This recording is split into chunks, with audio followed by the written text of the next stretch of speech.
우리가 잘 알고 있듯이 아브라함은 믿음의 조상입니다. 그는 하나님께서 말씀하실 때 갈대아 우르를 떠나 하란을 거쳐 약속의 땅 가나안으로 들어온 사람입니다. 그는 하나님 말씀을 붙들고 살았고 헤브론 마므레 상소리 숲을 아래에서 하나님과 깊은 교제를 나누었던 사람이었습니다. 특별히 창세기 18장에서 아브라함은 나그네처럼 찾아오신 하나님을 정성껏 섬겼고 그 자리에서 이삭에 대한 약속을 받았습니다. 그리고 소돔과 고모를 향한 하나님 심판 앞에서 그는 하나님 앞에 서서 중보의 기도를 드렸습니다. 어인 10명이 있으면 멸하지 아니하시겠나이까. 이 장면에서 우리는 아브라함의 신앙의 절정을 보게 됩니다. 하나님 앞에 서 있는 사람, 하나님의 마음을 알고 있는 사람, 이것이 바로 아브라함이었습니다. 그런데 20장으로 넘어오면 우리는 전혀 예상하지 못한 장면을 보게 됩니다. 믿음의 절정에 서 있었던 그 아브라함이 다시 무너집니다. 그는 무슨 이유에 있는지는 모르지만 그랄 땅으로 내려갑니다. 그랄이라는 이름은 히브리어적 의미에서 머무름, 정체, 기복의 땅을 내포하고 있다라고 말씀을 드렸습니다. 한마디로 그랄은 기복의 땅입니다. 믿음이 올라갔다 내려갔다라고 하는 자리입니다. 그랄은 정체의 땅입니다. 멈춰버리는 자리입니다. 신앙은 장소의 문제가 아니라 관계의 문제입니다. 그러나 동시에 관계는 자리를 통해서 유지됩니다. 기도의 자리, 말씀의 자리, 예배의 자리를 떠나게 되면 우리의 믿음은 반드시 흔들리게 되어 있습니다. 아브라함의 상태가 그랬다는 것입니다. 결국 그랄 땅으로 내려온 아브라함은 그곳에서 자신의 생명을 보호하기 위해서 아내 사라를 누이라고 속였습니다. 이 장면이 결코 낯설지가 않습니다. 창세기 12장에서 범했던 똑같은 행동입니다. 그런데 놀라운 것은 무엇입니까? 25년이 지났습니다. 그 사이에 아브라함은 하나님을 수없이 경험했습니다. 하나님의 약속을 들었고 하나님의 능력을 체험했고 하나님과 깊은 교제를 나누었습니다. 그런데도 불구하고 그랄로 내려가면서 다시 믿음의 기복 속에 빠져버린 것입니다. 동일한 죄를 또다시 반복합니다. 그런데 이것이 우리 인간의 모습입니다. 신앙의 절정을 경험했다라고 해서 항상 그 상태를 유지하는 것이 아닙니다. 은혜를 받았다라고 해서 다시 넘어지지 않는 것이 아닙니다. 신앙은 지키지 않으면 무너집니다. 그래서 사도 바울은 고린도서 10장 12절에 이렇게 말씀하십니다. 그런즉 선줄로 생각하는 자는 넘어질까 조심하라. 이 말씀은 넘어진 사람을 향한 말씀이 아닙니다. 지금 서 있다라고 생각하는 그 사람을 향한 말씀입니다. 그래서 우리는 날마다 하나님 앞에 서 있어야만 합니다. 말씀 앞에 서야 합니다. 날마다 기도의 자리를 지켜야만 합니다. 그래야만 우리는 넘어지지 않습니다. 본문 8절 말씀입니다. 아비멜렉이 그날 아침에 일찍이 일어나 모든 종들을 불러 그 모든 일을 말하여 들려주니 그들이 심히 두려워하였더라. 본문에서 우리는 중요한 세 가지 사실을 발견하게 됩니다. 첫째로 아비멜렉은 즉각적으로 반응했습니다. 그날 아침에 일찍이 일어나. 사실 아비멜렉이 그날 밤에 잠이나 제대로 잤겠습니까? 날이 밝기를 학수고대하면서 뜬 눈으로 밤을 지새웠지 않겠습니까? 두려움과 불안과 초조함, 이 마음 보면서 날이 언제나 새나 싶으면서 수시로 창문을 내다보았지 않겠습니까? 그러니까 그날 아비멜렉은 다른 날과는 다르게 새벽에 일찍이 잠에서 깨어났던 것입니다. 그는 하나님의 말씀을 듣고 미루지 않았습니다. 변명하지 않았습니다. 계산하지도 않았습니다. 아침에 일찍이 일어나자마자 즉시 행동했습니다. 이것이 바로 하나님 앞에서의 바른 행동입니다. 하나님의 말씀을 들었을 때에 지체하지 않는 것입니다. 그렇지만 롯은 어떻게 했습니까? 그는 지체했습니다. 소돔에서 미적거렸습니다. 그러나 아비멜렉은 달랐습니다. 그는 즉각 움직였습니다. 둘째로 아비멜렉은 모든 종들을 불러 이 일을 공개했습니다. 아비멜렉은 나무의 안에 남편이 있는 유부녀를 자신의 첩으로 삼기 위해서 궁궐로 데려왔습니다. 왕의 입장에서 이것은 단순한 실수가 아닙니다. 도덕적으로도 사회적으로도 심각한 수치입니다. 왕이 남의 아내를 빼앗아서 첩으로 사명하려고 했다라는 사실, 이것은 끝까지 숨겨야 할 이야기입니다. 적당하게 듣고 넘어가야 할 이야기입니다. 왕권을 유지하기 위해서라도 절대로 밖으로 드러내서는 안 되는 사건입니다. 그런데 아비멜렉은 그렇게 하지 않았습니다.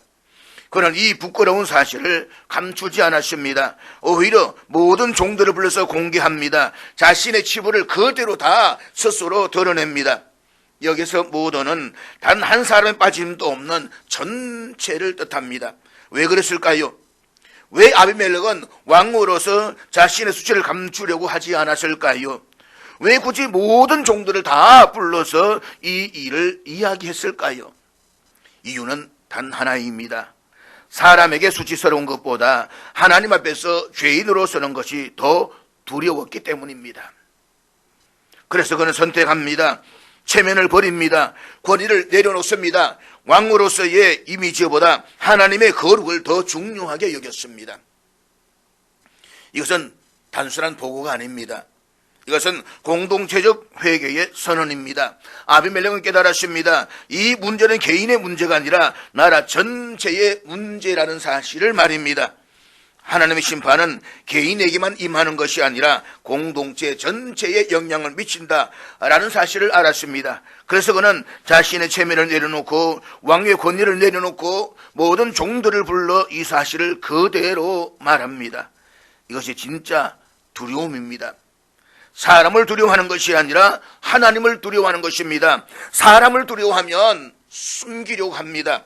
그렇지만 하나님을 두려워하면 다 드러냅니다. 하나님 앞에서는 숨기거나 감출 수 있는 것이 하나도 없기 때문입니다.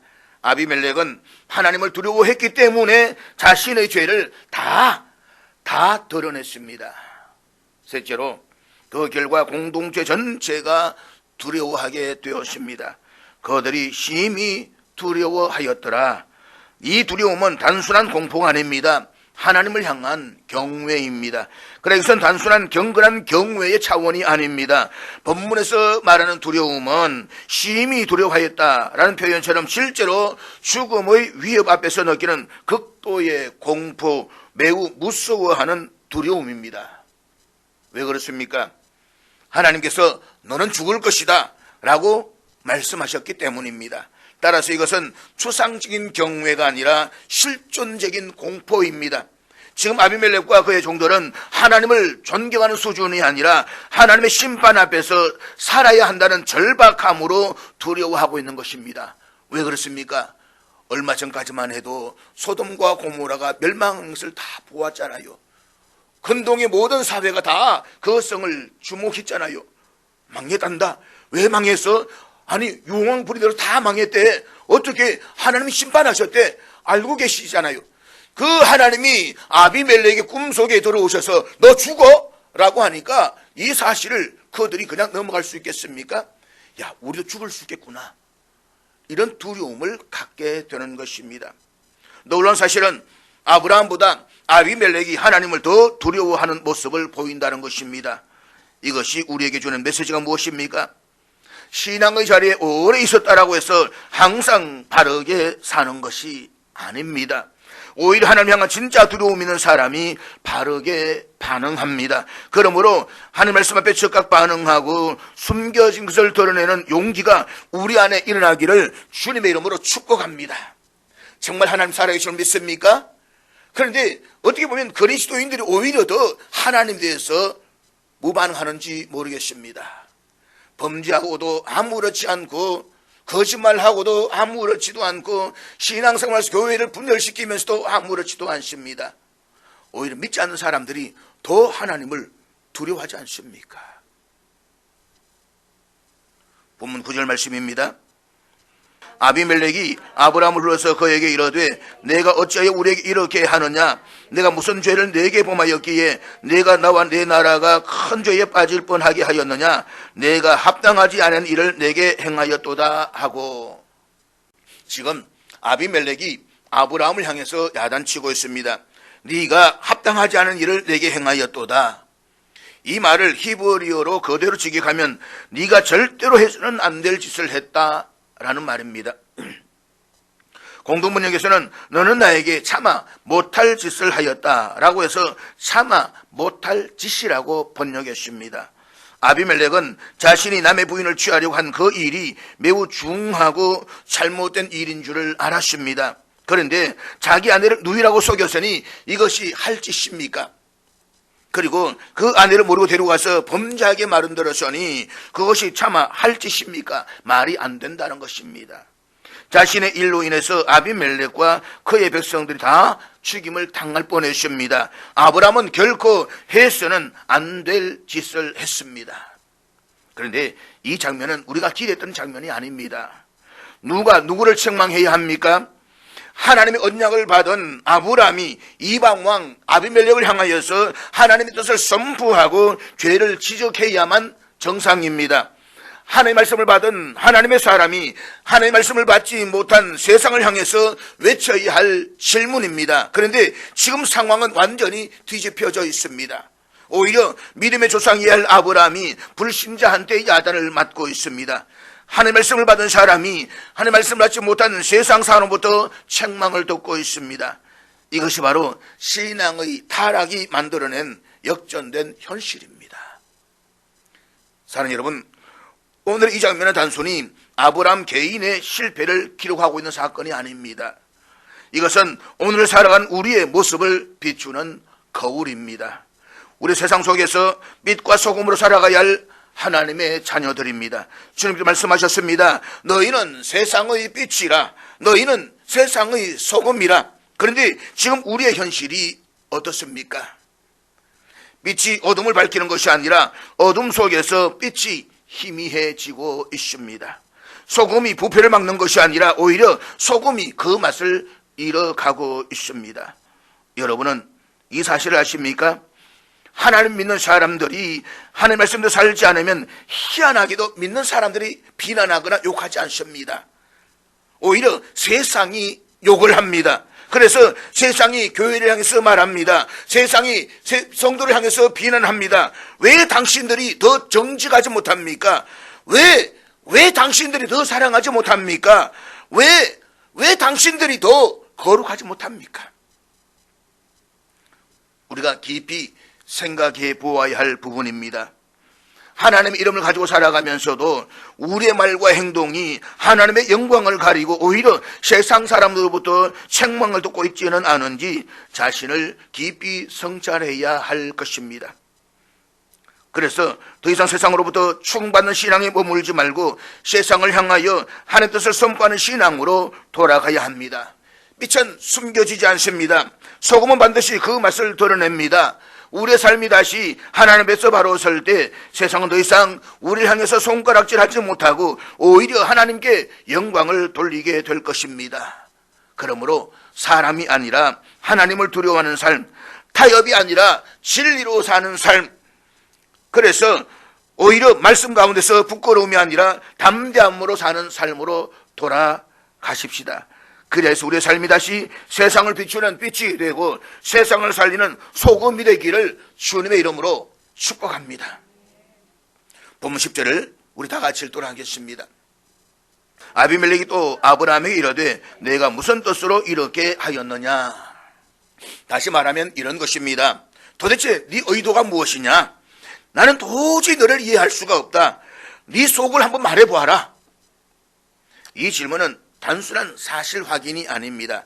이것은 아브라함의 겉으로 드러난 행동이 아니라 그 속에 가려진 그 의도를 파고드는 질문입니다.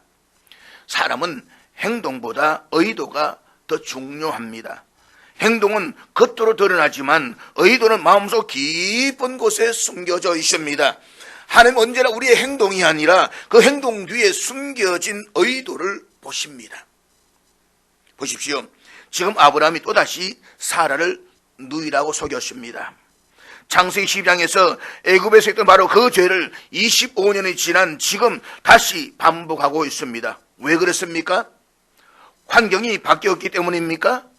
아닙니다. 문제는 환경이 아니라 그의 내면입니다. 그의 내면에 해결되지 않은 두려움, 하나님보다 더 크게 자리 잡은 자기 보존의 본능, 그것이 그의 행동을 만들어낸 것입니다. 그래서 아비멜렉이 묻는 것입니다. 도대체 왜 그랬느냐? 네 마음속에 도대체 뭐가 있느냐? 그런데 놀라운 사실은 이 질문을 던지는 사람이 하나님을 믿는 사람이 아니라는 것입니다. 오히려 세상 왕이 하나님 사람에게 질문하고 있습니다. 이것이 무엇을 의미합니까? 하나님의 백성이 세상 앞에서 이해되지 않는 삶을 살고 있다는 것입니다. 아니, 더 정확히 말하면 세상 사람들보다 더 비상식적인 삶을 선택하고 있다는 것입니다. 자기 아내를 누이라고 속여서 첩으로 보내버린 사람이 세상에 어디 있습니까? 아브라함 말고 말입니다. 이 아비멜렉의 질문에 아브라함의 대답이 무엇입니까? 11절 말씀입니다. 아브라함이 이르되 이곳에서는 하나님을 두려워함이 없으니 내 아내로 말미암아 사람들이 나를 죽일까 생각하였으며, 여기서 우리말로 두려워한다라는 히브리어는 단순히 무서워한다는 의미가 아니라 하나님을 경외한다라는 말입니다. 그러니까 아브라함이 지금 무엇을 말하고 있습니까? 이 땅에는 하나님을 경외하는 사람이 없기 때문에 내가 이런 선택을 할 수밖에 없었다라고 하는 것입니다. 아브라함의 이 말은 겉으로 보면 굉장히 신앙적인 말처럼 들려집니다. 마치 아브라함이 하나님을 굉장히 깊이 경외하는 사람처럼 보여집니다. 그러나 실제로는 그렇지가 않습니다. 지금 아브라함은 하나님을 경외하고 있는 것이 아니라 하나님께 등을 돌리고 있는 상태입니다. 진짜 하나님을 경외하는 사람은 하나님을 모르는 사람을 향해서 정죄하지 않습니다. 멸시하지 않습니다. 오히려 그들을 향해서 불쌍히 여기고 긍휼히 여깁니다. 그런데 지금 아브라함은 이곳에는 하나님을 경외하는 사람이 없다라고 했습니다. 이 말 속에는 자기의 의와 자기 판단이 들어 있습니다. 자신은 하나님을 경외하는 사람이고 저들은 하나님을 경외하지 않는 사람이라는 구분입니다. 이것이 바로 신앙이 무너질 때 나타나는 특징입니다. 내가 하나님과 멀어지면 이상하게도 다른 사람을 판단하고 정죄하기 시작합니다. 내가 하나님 앞에 바로 서지 않으면 그러면서도 하나님의 이름을 가지고 다른 사람들을 재단하기 시작합니다. 아브라함이 지금 딱 그 상태입니다. 자기는 두려워서 아내를 누이라고 속였습니다. 하나님의 약속을 믿지 못하고 자기 방법을 선택해서 거랄로 내려왔습니다. 그럼에도 불구하고 그 책임을 누구에게 돌리고 있습니까? 이 땅에는 하나님을 경외하는 사람이 없기 때문이다. 환경 탓입니다. 사람 탓입니다. 그런데 사랑하는 여러분, 이것이 오늘 우리가 살아가는 모습이 아닙니까? 내가 기도하지 않으면서 환경을 탓합니다. 내가 말씀을 붙들지 않으면서 세상을 탓합니다. 내가 하나님 앞에 바로 서지 않으면서 다른 사람의 신앙을 평가합니다. 나는 믿음대로 살지 않으면서도 하나님이 한번 응답해 주지 않으니까 하나님이 나를 미워한다고, 하나님이 나를 싫어한다라고 정죄해버립니다. 신앙생활 제대로 하지 않으면서 학교에 공부만 열심히 하다가 입시시험을 쳤는데 떨어지니까 하나님 나를 사랑하지 않는다고, 지는 하나님 사랑하지 않으면서 지는 지방부대로 지 쪼대로 살다가 한 번 기도했다고 해서 그것을 하나님이 들어주지 않는다라고 한다면 하나님이 점쟁이입니까? 자판기입니까? 자신의 눈 속에 있는 들보는 보지 못하면서 다른 사람 눈에 있는 들티를 보려고 합니다. 이것이 얼마나 무서운 일인지를 알아야 합니다. 진짜 하나님을 경외하는 사람은 다른 사람을 향해서 손가락질하기 전에 먼저 자기 자신을 돌아봅니다. 하나님을 경외한다는 것은 단순히 입으로 하나님을 말하는 것이 아닙니다. 하나님을 경외한다라고 하는 것은 하나님을 전적으로 신뢰하는 것입니다. 내가 두려운 상황 속에서도, 내가 손해를 볼 것 같은 그런 상황 속에서도, 내 생명이 위협받는 것 같은 상황 속에서도 하나님이 나를 지키신다는 것을 믿는 것입니다. 그런데 아브라함은 지금 그것을 믿지 못했습니다. 그래서 거짓말을 했습니다. 그리고 거짓말을 정당하기 위해서 하나님의 이름을 사용했습니다. 오늘 우리는 아브라함을 바라보면서 비판하는 자리에 서면 안 됩니다. 아브라함이 바로 오늘 우리의 모습이기 때문입니다. 그러므로 우리는 다시 하나님 앞으로 돌아가야 합니다.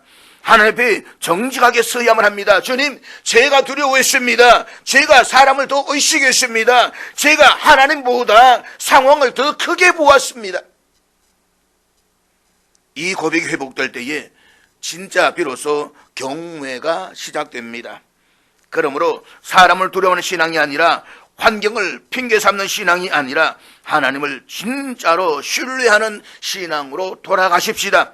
그리할 때 하나님께서 우리의 삶을 붙드시고 우리의 가정을 지키시고 우리의 신앙을 다시 세워줄 줄로 믿습니다. 보면 12절 13절 말씀 우리 같이 보도록 하겠습니다.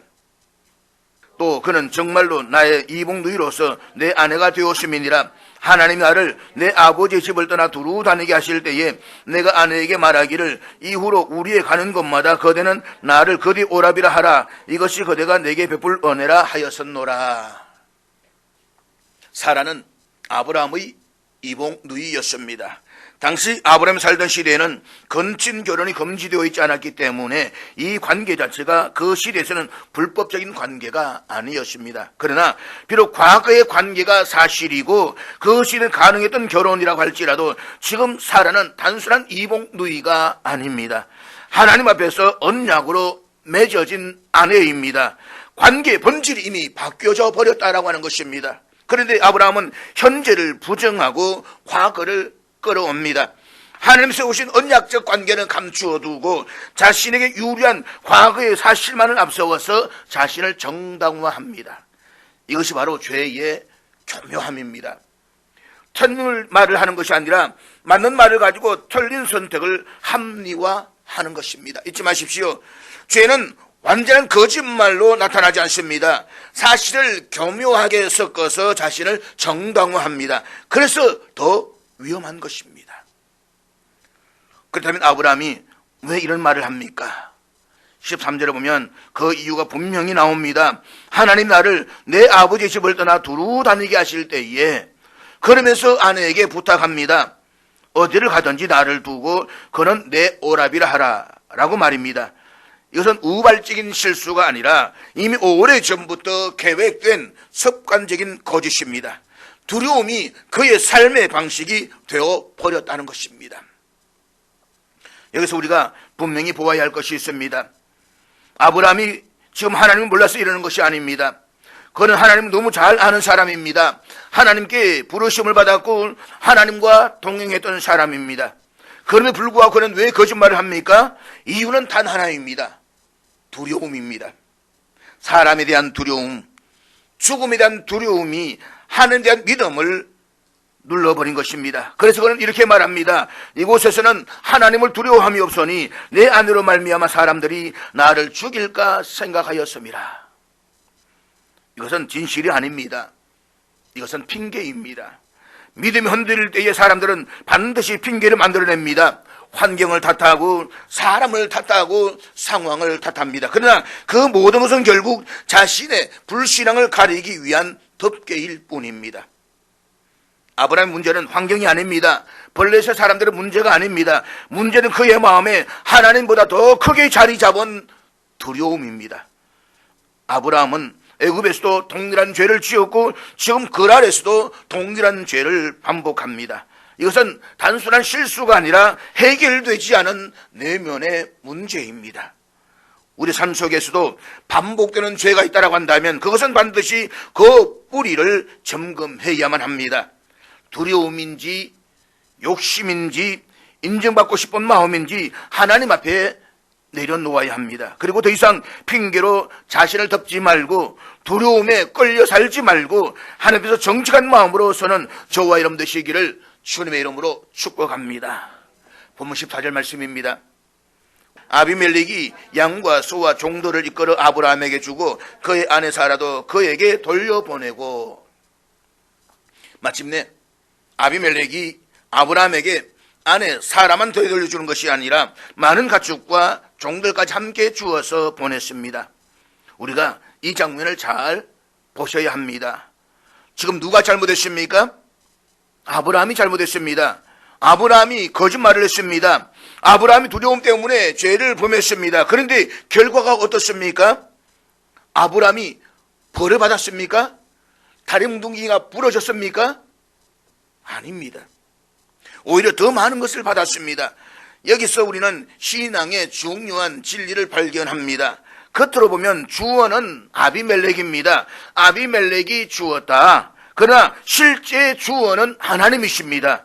하나님께서 아비멜렉을 통해서 일하고 계신 것입니다. 우리 삶도 마찬가지입니다. 사람이 주는 것 같지만 하나님이 주시는 것입니다.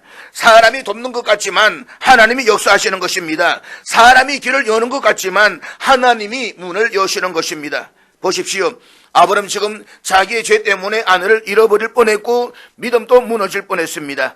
그래서 하나님께서 개입하십니다. 그리고 그 결과는 잃는 것이 아니라 오히려 더 얻게 됩니다. 이것이 은혜입니다. 우리 착각합니다. 내가 잘해야 복을 받는다고 생각합니다. 내가 완벽해야 하나님 역사하신다고 생각합니다. 그러나 성경은 정반대를 보여줍니다. 하나님은 우리의 연약함 속에서도 역사하십니다. 우리의 실패 속에서도 역사하십니다. 심지어 우리의 잘못 속에서도 하나님의 계획을 이루십니다. 물론 이것이 죄를 합리화하는 것이 아닙니다. 그렇다고 해서 내가 죄를 보면 되겠네? 맞아 죽을 짓입니다. 아브라함의 행동은 분명히 잘못입니다. 두려움 때문에 거짓말을 했습니다. 하나님을 신뢰하지 못했습니다. 그러나 하나님은 그 실패를 넘어서서 일하시는 분이십니다. 이것이 복음입니다. 그래서 오늘의 본문은 우리에게 이렇게 선포합니다. 주어는 사람이 아니라 하나님이시다. 아비멜렉이 준 것이 아니라 하나님이 주신 것입니다. 그러므로 우리 실수에도 여전히 일하고 계시는 하나님을 신뢰할 수 있기를 주님의 이름으로 축복합니다. 보면 16절 말씀입니다. 사라에게 이르되 내가 온천계를 내 오라비에게 주어서 그것으로 너와 함께한 여러 사람 앞에서 내 수치를 가리게 하였노니 내 일이 다 해결되었느니라. 이 말씀은 겉으로 보면 단순한 보상 이야기처럼 보여집니다. 아비멜렉이 아브라함에게 온천계를 주고 사라의 명예를 회복시켜 주시는 장면입니다. 그러나 본문을 좀 더 깊이 들여다보면 이것은 단순한 보상이 아니라 하나님 친히 사라의 명예를 회복시키시는 놀라운 은혜의 사건임을 보게 됩니다. 저는 이 장면 보면서 참 사라가 불쌍하다는 생각합니다. 어떻게 남자랑 지지를 못 만나가지고 2번이나 버림을 당하고 어떻게 이런 꼴이 있을까? 그러면서도 바로에게 끌려갈 때 또 아비멜렉의 첩으로 끌려갈 때에 그 마음이 어떠했을까? 내가 저 인간 만나가지고 이 꼴을 당하나 싶기도 하고 세상에 천하의 불쌍한 여인이 사라 아니겠습니까? 사라가 무슨 잘못했습니까? 남편 잘못 만난 죄 아닙니까? 아마 어쩌면 세상 사람들 시선으로 보면 이 사건은 매우 불리합니다. 사라는 아비멜렉의 궁으로 끌려갔습니다. 그리고 하룻밤을 보냈습니다. 그냥 하룻밤 보냈을까요? 세상에 그냥 하룻밤 보냈다라고 생각하는 사람이 어디 있겠습니까? 세상 사람들은 이미 더럽혀졌다, 이미 다 끝났다라고 판단할 것입니다. 세상은 언제나 겉으로 보이는 상황으로 판단합니다. 과정은 중요하지 않습니다. 진실도 중요하지 않습니다. 결과처럼 보이는 것, 그것 하나로 사람을 규정해 버립니다. 그러나 하나님은 다르십니다. 본문을 보면 아비멜렉이 온천계를 주면서 이렇게 말합니다. 이것이 내 수치를 가리게 하였노니, 여기서 가리게 하였다 라는 말은 히브리어로 직역하면 내 눈의 덮개가 될 것이다 라는 말입니다. 무슨 말입니까? 사람이 볼 때마다 이것이 증거가 된다는 것입니다. 이 여인은 결백하다, 아무 일도 없었다, 이 언이 사라의 결백을 증명하는 보증물이 된다는 것입니다. 이것이 단순히 아비멜렉의 배려입니까? 아닙니다. 여기서 진짜 주어는 하나님이십니다. 하나님께서 불쌍한 사라를 보호하셨습니다. 하나님께서 아비멜렉을 막으셨습니다. 하나님께서 사라의 몸을 지켜주셨습니다. 그리고 이제 하나님께서 아비멜렉을 통해 사라의 명예까지 회복시켜 주시는 것입니다. 이것이 바로 은혜입니다. 우리는 때로 우리의 삶 속에서 오해를 받습니다. 억울한 상황에 놓입니다. 내가 잘못하지 않았는데도 불구하고 사람들은 나를 판단합니다. 그 판단은 너무나 쉽게 굳어져 버립니다. 그때 우리는 스스로 변명하려고 합니다. 해명하려고 합니다. 스스로를 증명하려고 합니다. 그러나 여러분, 하나님이 개입하시면 상황이 달라집니다. 하나님께서 우리의 결백을 증명하십니다. 보십시오. 사라가 스스로 나는 결백합니다라고 외치지 않았습니다. 하나님께서 정거르셨습니다. 하나님께서 사람들 입을 막으셨습니다. 하나님께서 보존물을 세우셨습니다. 그래서 중요한 것은 내가 나를 증명하는 것이 아니라 하나님께서 나를 증명하시도록 맡기시는 것입니다. 그러므로 내가 나를 변호하라고 애쓰는 인생이 아니라 하나님께서 나를 변호하시는 인생이 되시기를 주님의 이름으로 축복합니다. 17절 18절 말씀 우리 같이 읽겠습니다. 아브라함이 하나님께 기도하며 하나님이 아비멜렉과 그의 아내와 여종을 치루하사 출산하게 하셨으니 여호와께서 이왕에 아브라함의 아내 사레의 일로 아비멜렉의 집에 모든 태를 닫으셨음이더라. 믿음의 조상으로 불리는 사람 아브라함이 자기 생명을 지키기 위해서 아내를 누이라고 속였습니다. 그것도 한 번이 아니라 25년 전 애굽에서 했던 동일한 죄를 또다시 반복했습니다. 참으로 형편없는 모습입니다. 그런데 하나님께서는 그 아브라함을 버리지 않으셨습니다. 오히려 아브라함을 다시 기도의 자리로 부르십니다. 아브라함이 하나님께 기도하며 이 한 문장이 모든 것을 다 바꿉니다.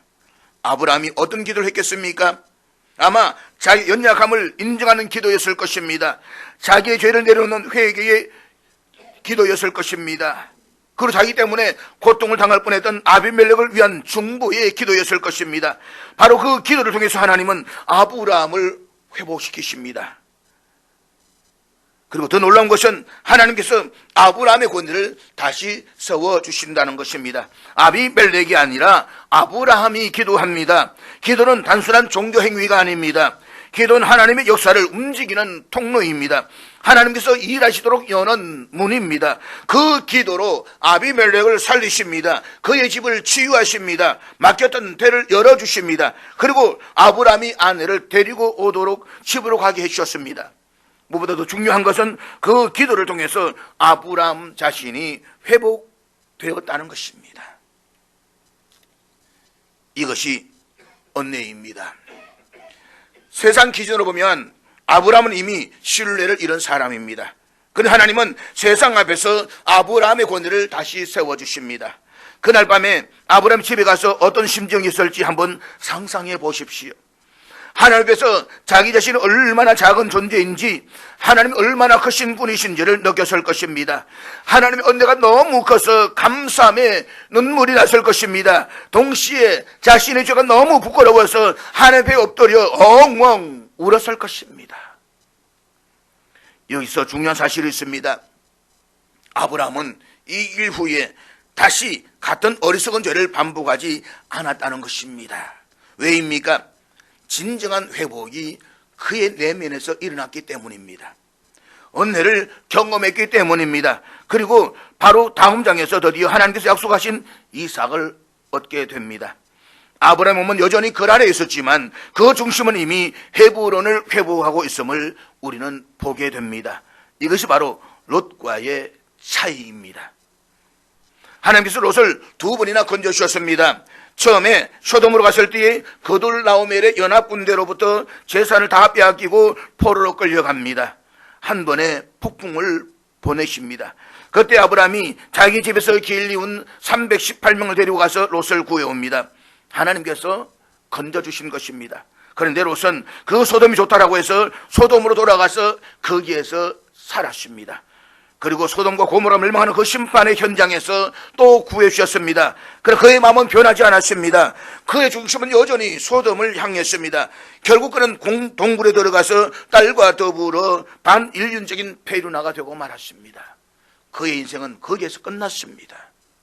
그런데 아브라함은 몸이 헤브론에서 그랄로 내려갔습니다.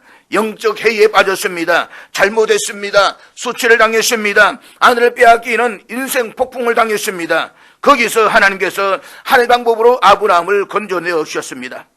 그 이후에 아브라함은 다시는 그런 짓을 하지 않았습니다. 아브라함의 몸은 그랄에 앉아 있었지만 그 중심이 하나님의 은혜 속에서 헤브론을 지향했을 때에 창세기 21장에서 드디어 이삭을 낳습니다. 이삭의 뜻은 웃음입니다. 웃음. 비로소 행복한 웃음을 지을 수가 있었습니다. 하나님과의 바른 관계 속에서만 100년 동안 결코 누리지 못했던 이삭의 기쁨, 참 웃음, 인생의 즐거움, 행복을 아브라함이 누리게 된 것입니다. 사랑하는 여러분, 오늘 우리는 부활절을 맞이하고 있습니다. 우리 주님께서 사망의 권세를 깨뜨리시고 다시 살아나셨습니다. 죄와 어둠과 죽음을 이기시고 승리하셨습니다. 부활의 능력이 무엇입니까? 넘어진 것을 다시 일으키시는 능력입니다. 죄인을 다시 세우시는 능력입니다. 죽은 것을 살리는 능력입니다. 아브라함이 다시 일어났던 것처럼 우리도 다시 일어설 수가 있습니다. 몸은 이 세상에 있을 수가 있습니다. 그러나 우리의 중심은 어디를 향하고 있습니까? 이제 결단하십시다. 부활하신 주님을 향해서 우리의 중심을 돌이키십시다. 죄를 붙들고 있지는 마십시다. 오늘 이 부활절 아침에 분명하게 방향을 바꾸십시다.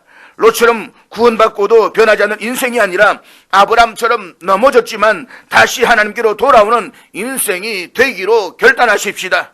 우리의 중심이 부활하신 주님을 향할 수 있도록, 주님께 우리의 시선이 고정되도록 확실하게 돌아서십시다. 그리고 기도의 자리로 돌아가십시다. 기도는 선택이 아니라 생명입니다. 그러므로 무너진 기도의 제단을 다시 세우십시다. 그리할 때에 하나님께서 우리에게도 이삭을 주실 것입니다. 참된 평안의 웃음을 주실 것입니다. 그래서 가정에 웃음이 회복될 것입니다. 삶의 기쁨이 회복될 것입니다. 신앙의 생명이 회복될 것입니다. 그러므로 이 부활의 능력이 여러분 삶 가운데 실제가 되시기를 주님의 이름으로 축복합니다.